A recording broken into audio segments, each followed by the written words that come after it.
El Ministerio Apostólico de Enseñanza y Predicación Rema Internacional presenta hoy la proclamación de las buenas nuevas de Dios para tu vida. El mensaje de ayer, el mensaje de hoy y el mensaje para la eternidad a los que tienen hambre y sed de la palabra de Dios. Un querigma de Dios para el que oiga, el que tiene oídos para oír.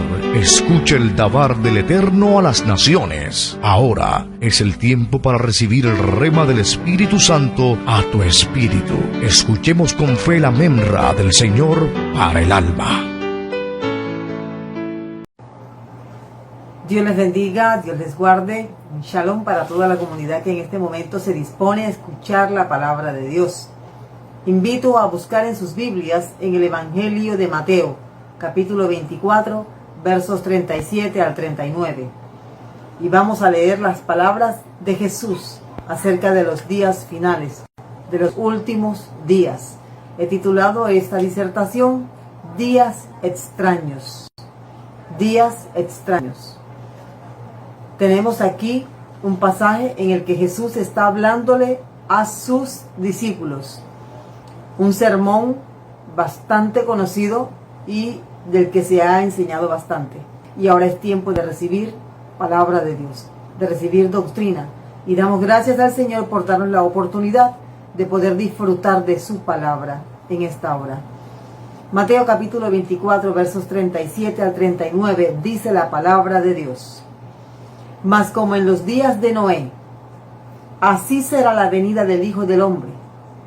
Porque como en los días antes del diluvio estaban comiendo y bebiendo, casándose y dando en casamiento, hasta el día en que Noé entró en el arca. Y no entendieron hasta que vino el diluvio y se los llevó a todos. Así será también la venida del Hijo del Hombre. Vamos a orar. Padre, gracias te damos en esta hora, Dios, por tu palabra. Gracias por el gran privilegio de poder escucharla, de poder enseñarla, predicarla. Te rogamos, Padre, por tu bondad y tu misericordia, ayúdanos a entender, a ser entendidos respecto a los días que estamos viviendo. Háblanos por medio de tu Espíritu Santo. Guíanos por medio de tu palabra.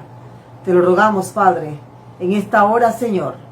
Todo espíritu antagónico queda atado en el nombre de Jesús de Nazaret. Atamos toda oposición en el nombre de Jesús de Nazaret. Y todos los oídos se destapan, oídos espirituales se destapan, corazones se sensibilizan en el nombre de Jesús de Nazaret. Espíritu Santo de Dios hace su obra en cada uno. Gracias, Padre, por tu palabra y gracias por poderla escuchar y poderla enseñar. En el nombre de Cristo Jesús, que sane, que restablezca, que restaure, que restituya, porque tu palabra no vuelve vacía, sino que hace aquello que tú quieres. En el nombre de Cristo Jesús. Amén. Amén y amén. Días extraños es el título de nuestra enseñanza en el día de hoy. Hemos basado este tiempo de palabra de Dios en Mateo capítulo 24, verso 37 al 39. Es un pasaje que expresa las palabras de Jesús a sus discípulos. Con este pasaje podemos dar por sentado con toda certeza que el diluvio universal, en el sentido de que todo el globo terráqueo se vio afectado por este diluvio, fue algo real, no es mito, y que no fue algo pequeño o a una escala pequeña, diminutiva, comparado con lo que es un diluvio universal. El mismo Jesús está dando por sentado que el diluvio fue un evento catastrófico universal. Así que es un pasaje que nos ayuda en la apologética de los eventos pasados. Pero nos vamos a centrar en aquellas cosas que Jesús quiso resaltar del diluvio. ¿Cuáles son? Noé y su familia, en medio de un tiempo difícil, un tiempo de violencia, tiempo de apostasía, tiempo de mucho peligro.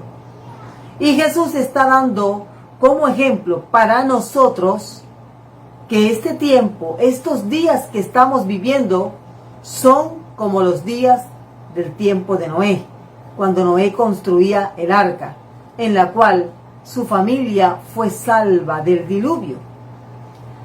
En este pasaje Jesús está haciendo un contraste y dice que así como fueron los días de Noé antes del diluvio, de la misma forma, en vez de diluvio, el Señor dice que es su venida la que está cerca y la que es precedida por un tiempo como el tiempo en el que vivió Noé. Veamos entonces tres aspectos de este pasaje. Reúna a su familia, enseñe, comparta, porque estamos viviendo días finales, estamos viviendo días peligrosos. Y no solo por la violencia que hay en las calles, no solo por el destructor que está en las calles.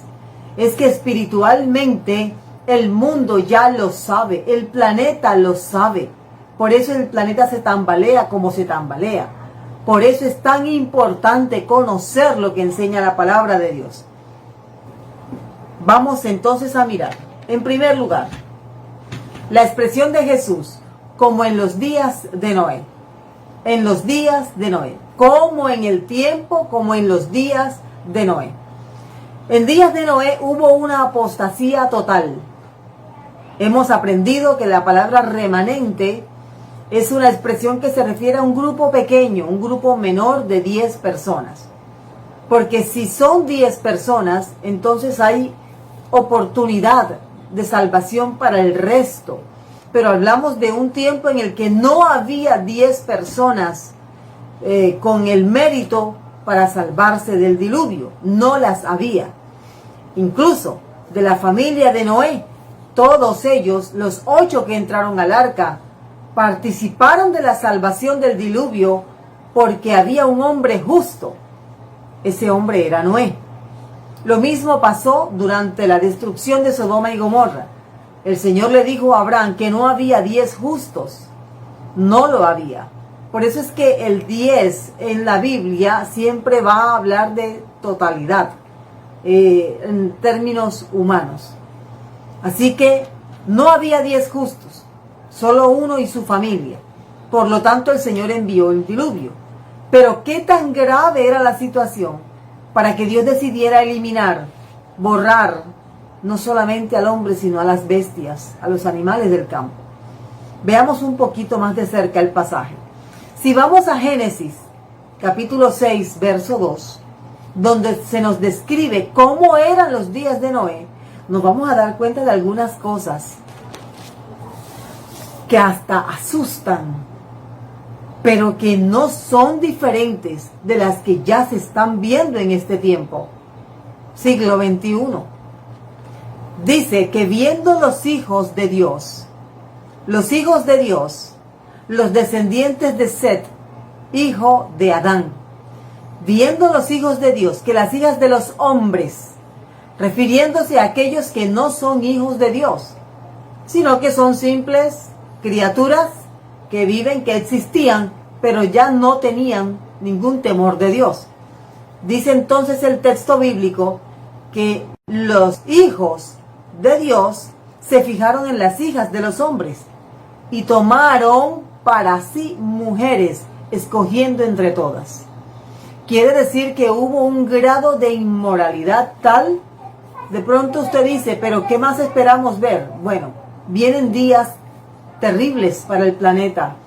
Moralmente hablando, hay mucha tristeza porque lo que se está viendo no es nada grato ante los ojos de Dios. Es algo que la Biblia condena una y otra vez, la inmoralidad sexual. Entonces, vemos aquí que los hijos de Dios, los que debían mantener la bandera de la santidad, se estaban casando con mujeres impías, mujeres que no tenían nada de Dios, que no tenían temor de Dios. Hay una palabrita aquí que es llamativa, la palabra hermosas, para referirse a que estas mujeres eran hermosas. Hay dos palabras diferentes en el Antiguo Testamento para referirse a la hermosura de una mujer hermosura natural y para referirse a la hermosura artificial de una mujer. El texto aquí nos indica que la palabra hermosas habla de adornos, plumajes, muchas cosas encima, en las manos, en el cuerpo, joyas. Entonces, tenemos que entender que los hijos de Dios se vieron inclinados a fijarse en las hijas de los hombres, a las hijas de los impíos, por el ornamento que ellas cargaban, la pintura, la cantidad de cosas que ellas tenían precisamente para cautivar, llamar la atención de los varones. Y en este caso cayeron los hijos de Dios. El apóstol Pablo, Moisés, nos hablan acerca de las uniones mixtas. Una unión mixta es en la que un hombre cristiano se casa con una mujer no cristiana, o viceversa, una mujer cristiana se casa con un hombre que no es cristiano. Son uniones mixtas. Y pues hemos escuchado últimamente en algunas iglesias, en algunos grupos cristianos, que no hay cristianos con los que contraer matrimonio. Por lo tanto, pues, es muy fácil para ellos decir, yo me fijo en uno, en una, y yo lo convierto a Cristo. Esa es una conducta anticristiana y es una señal de últimos tiempos. Estamos viendo actualmente cómo el mundo, prácticas mundanas y paganas han entrado en la iglesia. Y se están viendo cosas que antiguamente no se veían. Personas cristianas buscando impíos como cónyuges. Y personas que no tienen temor de Dios metiéndose en las iglesias para buscar un cónyuge a la medida. Entonces, quieren desfigurar el matrimonio. Mire lo que dice Jesús. Contraste lo que dijo Jesús o lo que dice Moisés de lo que ocurría allá en Génesis capítulo 6. Ahora mire lo que dice Jesús. Dice, con respecto al matrimonio.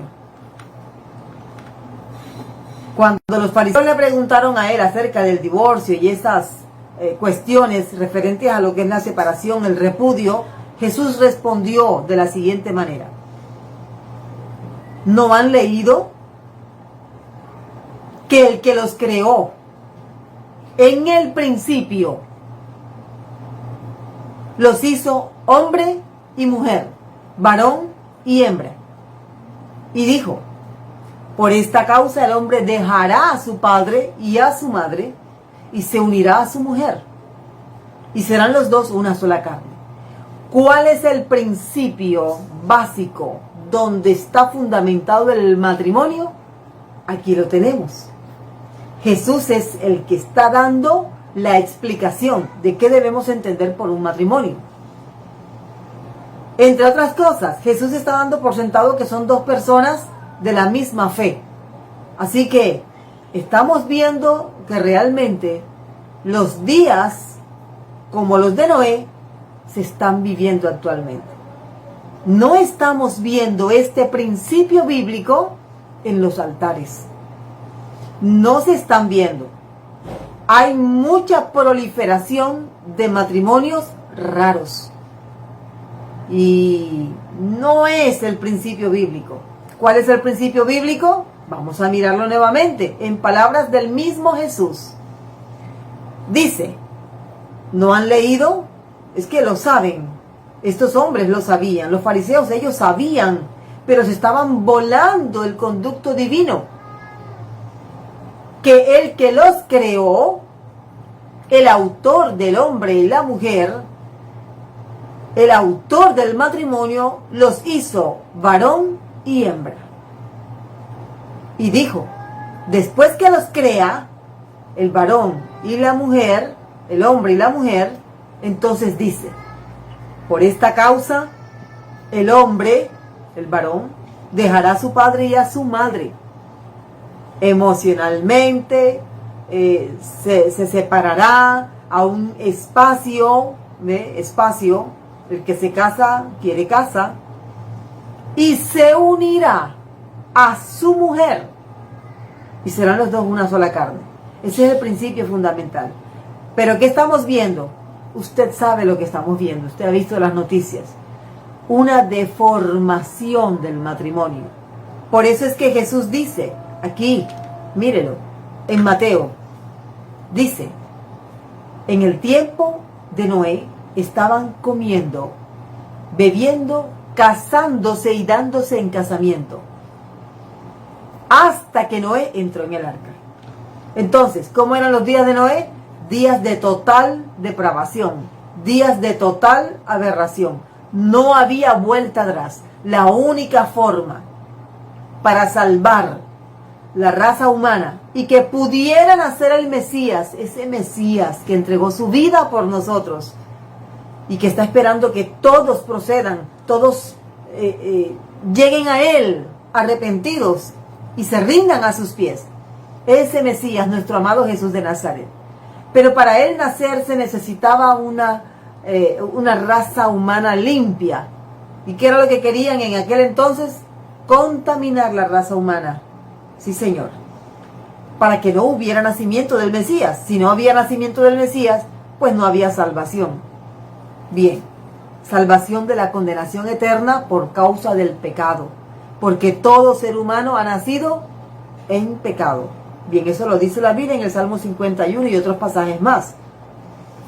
Dice la Biblia en Génesis capítulo 6 que todo designio del hombre era de continuo el mal. O sea, a todo se le veía el lado pervertido. A todo se le veía, el pensamiento de ellos era constantemente el doble sentido.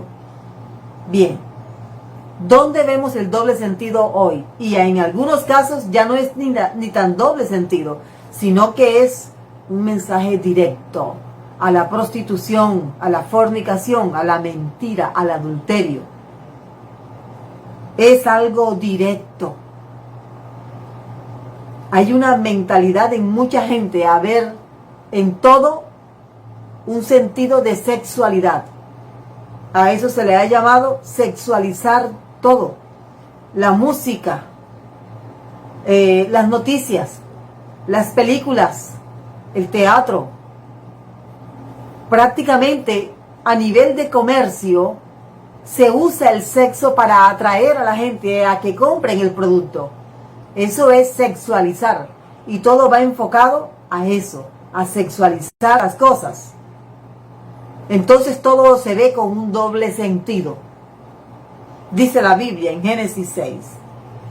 La tierra estaba corrompida, o sea, estaba podrida delante de Dios. Estaba llena de violencia. Otro dato que también podemos identificar de este tiempo. Dios miró la tierra y he aquí que estaba corrompida, podrida, porque toda carne, o sea, todo lo que vivía, incluso los animales, habían corrompido su camino sobre la tierra.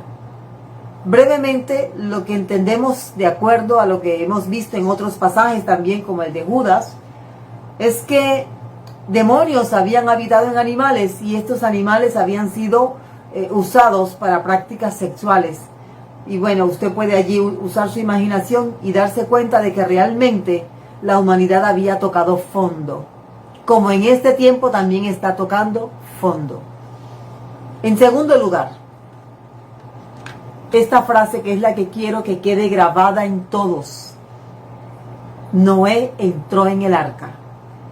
Noé entró en el arca. ¿Qué hacer si estamos viviendo días finales, días peligrosos, días de violencia y días de inmoralidad sexual, donde todo se ha sexualizado? ¿Qué hay que hacer? Hay que hacer lo que hizo Noé. Noé entró en el arca. Mire lo que dice el pasaje. Y en los días antes del diluvio estaban comiendo, bebiendo, casándose y dando en casamiento, hasta el día en que Noé entró en el arca. Hasta el día en que Noé entró en el arca. Y saco esa frase, Noé entró en el arca. Ahora, ¿cuál es el llamado para todos entonces en este tiempo? Si estamos viviendo días como los días de Noé, días extraños, días violentos. ¿Qué hay que hacer? Hay que hacer lo que hizo Noé. Noé entró en el arca. Nosotros también vamos a entrar en el arca. Pensemos ahora. Vayámonos un momentico al tiempo de Noé. Noé ha construido una enorme arca. No era un bote, como algunos dicen, no. Un arca que tenía el único y gran objetivo de flotar sobre el agua y mantener su contenido, hombres y animales, a salvo de lo que estaba pasando afuera. No era un bote en el sentido para navegar, no. Era para preservar la vida. Bien, por eso es que se llama, es un arca. No es un bote, un barco. Bien, entonces, Noé entró con toda su familia y había predicado el mensaje del Evangelio. Pero nadie de los que estaban afuera habían aceptado el mensaje de Noé. ¿Cuántas cosas habrá tenido que enfrentar Noé para poder salvar su vida y la de su familia? Estuvieron incluso encerrados en el arca de Noé, tiempo, una semana antes de que el diluvio empezara.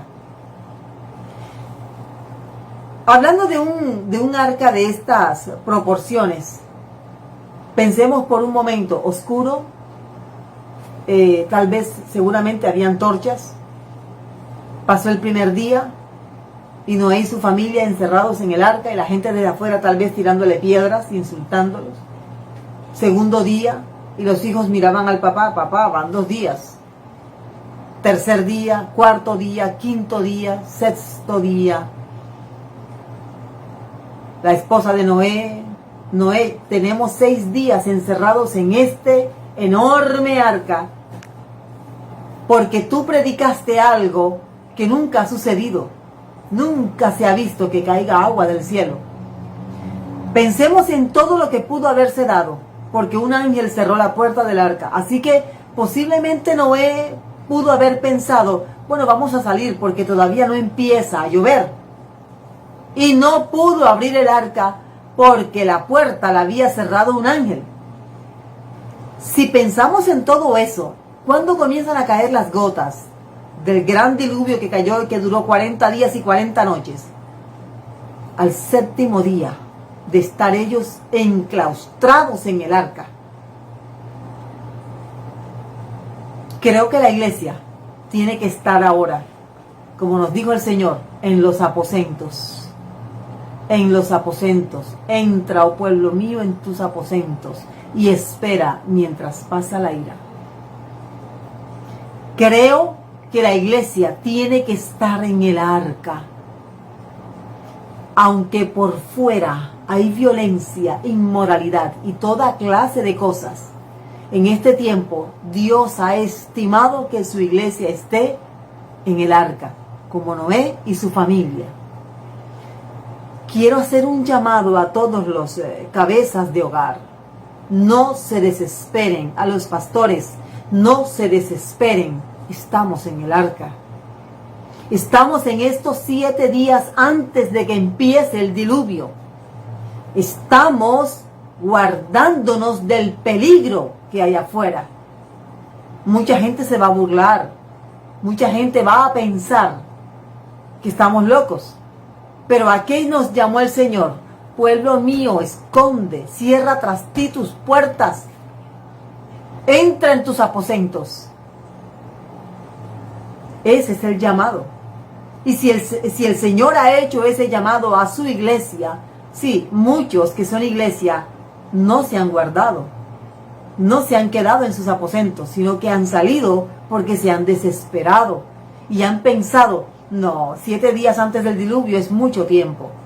Entonces han hecho todo aquello contrario a lo que el Señor, Dios eterno, creador del cielo y de la tierra, el Dios de Abraham, ordenó para los que son su pueblo santo, su iglesia. Por eso estamos transmitiendo así. Y aunque volvamos a los templos, aunque abramos el templo, aunque tengamos un templo grande, ya estamos en los 7 días antes del diluvio. Estamos en los 7 días antes del diluvio. Eso quiere decir que usted debe mantenerse quieto en el arca. No se salga del arca. ¿Pero qué es el arca? El arca tiene 2 significados. Uno, el arca es la iglesia. Tú no puedes estar sin pastor. Tú no puedes estar sin rebaño. La oveja necesita ser parte de un rebaño. Si la oveja no siente el cuerpo de la otra ovejita y de las otras ovejitas y del rebaño, la oveja se pierde. Se pierde. A 5 metros de distancia del rebaño ya la oveja se pierde porque ella no siente el calor de los hermanos. Así que mantente conectado a la iglesia. Tú tienes que saber cuál es tu iglesia, y a los pastores hay que llamar a las ovejas, hay que llamar a las personas que son miembros de la iglesia. Hay que constantemente estar atizando el calor, la llama del Espíritu Santo constantemente, porque son días peligrosos. Dice el apóstol Pablo allá en la segunda carta a Timoteo capítulo 3, verso 1, que en los postreros tiempos vendrán días peligrosos. Y empieza a dar una descripción de personas, hombres, mujeres, sin afecto natural, implacables, intemperantes, amadores de los deleites. Estamos viviendo esos días. Hay mucha gente que está esperando la normalidad.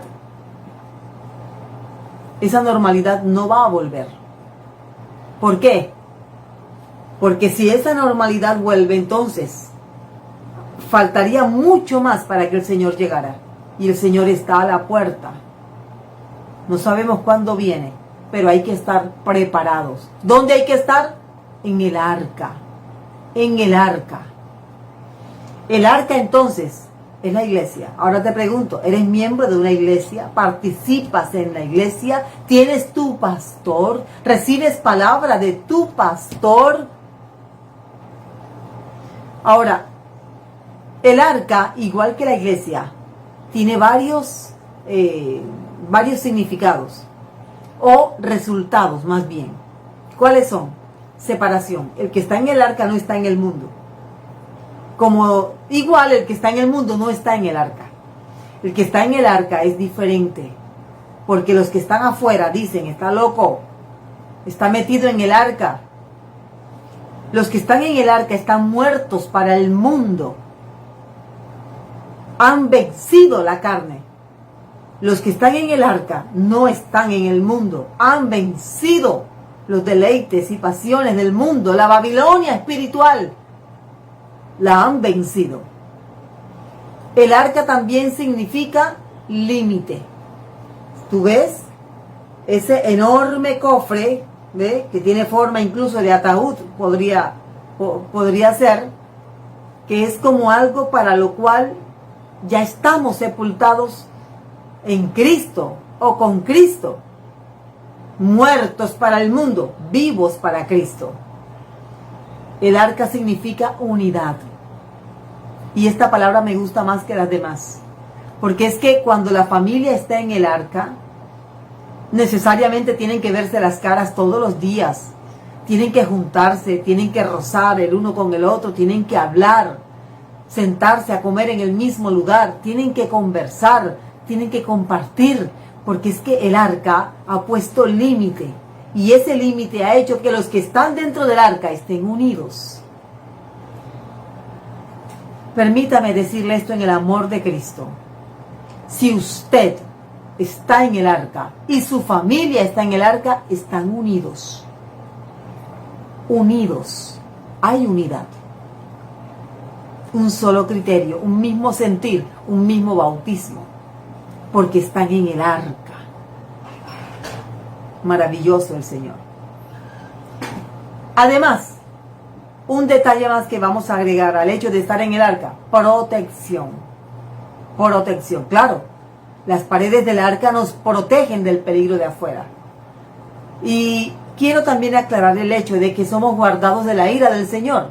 Primera a los Tesalonicenses 5:9 nos dice: porque no nos ha puesto Dios para ira, sino para alcanzar salvación por medio de nuestro Señor Jesucristo. Entonces, el arca es Jesucristo. El arca es Jesucristo. Muy fácil es comprender. Si estamos en Cristo, estamos en el arca. Estar en el arca implica unidad, protección. Tú no puedes estar por fuera del arca. Tienes que entrar al arca. Tienes que reconocer por la palabra de Dios que solamente en el arca hay salvación y vida eterna. Y por último, acuérdate de algo. Dice aquí el pasaje, palabras de Jesús. Y no entendieron, verso 39 de Mateo 24, y no entendieron hasta que vino el diluvio y se los llevó a todos. ¿No es claro que estamos viviendo tiempos finales? ¿No es claro que en el mundo hay un ambiente de esto se va a acabar pronto? Hay un pasaje que me gustó mucho. Está en Mateo capítulo 16, versos 2 y 3. Dice la palabra de Dios. Voy a leer la versión Palabra de Dios para Todos, porque creo que es mucho más fácil de comprender. Dice: Jesús les contestó: por la tarde ustedes dicen, va a ser buen clima, porque el cielo está rojo. Y por la mañana dicen, hoy va a ser un día lluvioso, porque el cielo está oscuro y rojo. Ustedes, dice Jesús, ven el aspecto del cielo y saben lo que significa, pero no son capaces de saber el significado de las señales de los tiempos, los kairos de Dios en que estamos viviendo. Estamos viviendo en el último kairos, el último tiempo. Días, tiempos. Días, tiempos. Que no haya un momento en el que te des cuenta de que tuviste la verdad frente a ti por mucho tiempo y la rechazaste porque no la entendías. Es importante entender. Tienes que meterte en el estudio de la palabra de Dios. Tienes que entender en el nombre de Jesús de Nazaret. Abre tus ojos. Como dice el Salmo 119. Abre mis ojos para que pueda entender tus estatutos. Hagamos esa oración en este momento. Vamos a mantener a nuestra familia en el arca. Pase lo que pase, si alguno quiere salirse, háblele, dígale, quédate en el arca, no te vayas al mundo, quédate en el arca. Habrá momentos difíciles. Noé seguramente tuvo que lidiar con los animales dentro del arca. No fue algo fácil. Pudo haber estado en un estado de hibernación los animales, pero aún así los animales defecaban, gemían, la suciedad que producían. Pero allí estaba Noé, velando por su familia, hasta el día en que el Señor mismo abrió la puerta del arca. Que no llegue ese tiempo límite. ¿Por qué? Porque el tiempo se está acabando. Mira lo que dice el pasaje. Y no entendieron hasta que vino el diluvio y se los llevó a todos. Y dice el Señor, así será también la venida del Hijo del Hombre. Te pregunto, ¿entiendes el mensaje?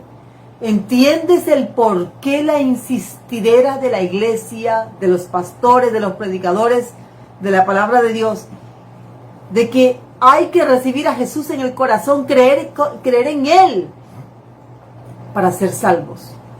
Y que realmente Él viene por segunda vez con gran poder y gran gloria. Vino ya una vez como un niño indefenso, pero ahora viene como todo un rey. Que no te des cuenta demasiado tarde que estuvo la verdad delante de ti y la rechazaste. Quédate en el arca. Ahora, si te das cuenta de que no estás en el arca, este es el momento para entrar en el arca. Repite conmigo esta oración.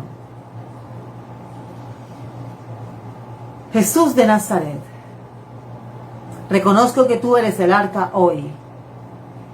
Yo quiero estar en el arca. Quiero estar en ti. Quiero que tú seas mi Señor. Díselo de corazón. Escribe mi nombre en tu libro de la vida. Ayúdame a perseverar en ti. Quiero entender la Biblia. Yo quiero entender tu palabra. Enséñame. Por favor, Jesús, ven a mi vida. Lléname de ti. Jesús de Nazaret, invade todo el ser de aquellos que en este momento están clamando a ti, porque se han dado cuenta que están afuera del arca. Y tú eres el arca. Tu iglesia, Señor, es el arca. Gracias, Padre. Gracias, gracias. Perdona, Señor, perdona. Y permite a todo tu pueblo, Señor, estar unidos, familias en el arca. Señor, mira aquellos matrimonios que en este momento están debilitados y sienten que han estado mucho tiempo en el arca. Señor, ayúdales, Señor, dales nuevas fuerzas y que se reavive en ellos, Señor, el amor que procede de ti, de tu presencia, Señor. Te ruego, Señor, por todas aquellas personas que se han defraudado en la fe, que han sentido tristeza y sienten que han estado mucho tiempo en el arca. Señor, fortalece la fe, aumentanos la fe, ayúdanos a crecer espiritualmente, Señor. Todas aquellas familias que estén siendo azotadas, Señor, por fuerzas espirituales de maldad, hazles libres, porque en el arca todos son libres, Señor. Glorifícate, Dios. Glorifícate, Señor.